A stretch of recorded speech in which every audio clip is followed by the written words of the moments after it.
继续来看这个新北市邦桥幼稚园饲药的案件，目前这个检察官已经是无起诉的处分，但是这个事件并无安尼就来收束。幼稚园一个受害的何老师，因为个人的资料红显现出来，这段时间受到真大折磨。今仔日何老师伫国民党的立委王宏美的陪同下，到台北地检署告5个人诽谤甲违反着告诉法。这5个被告就是时代力量的立委王婉如、二宽会创会理事长王美君、赖清德的发言人戴伟山、民进党的立委罗致政、中原大学的副教授赵明威。其中这罗致政表示讲遗憾，戴伟山讲伊是为着要帮助家长找真相。有点发抖。面对媒体，讲到闹讲甜，伫无啊喙暗，甲贵宾王朝的邦桥幼稚园案何老师，有国民党立委王宏美陪同，同齐来到台北地检署起聆提告。我们会针对戴伟山、罗致政、王婉瑜、王维君、赵明威等5人提告诽谤罪，指控我们喂毒。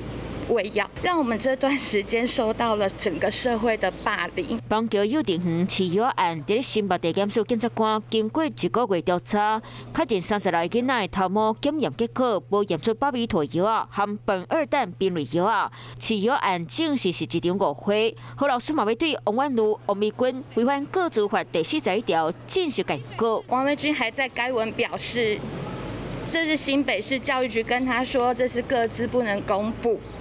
但他还是公布出来了，明知故意公告我们的个资。第一线的幼教老师不是这些人选举的祭品。家长无要甲信导，甚至工课嘛对你无去，加上个人资料公开，会心肝内一个暝拢伫咧吃薄饼。发言皆是有所本的，来协助家长以及孩子找出真相。戴伟山已经是被认证放假讯息的一个赖清德的发言人，所以我们并没有任何所谓的诽谤甚至泄露个资的一个情况。那很遗憾，他只表示遗憾，但是仍然没有道歉。戴伟山只会去打压，只是为了特定的政治目的来打压我们的基层老师。两边互相伫咧相隔，不过规件代志已经造成老师伤害，这是要如何挽回呢？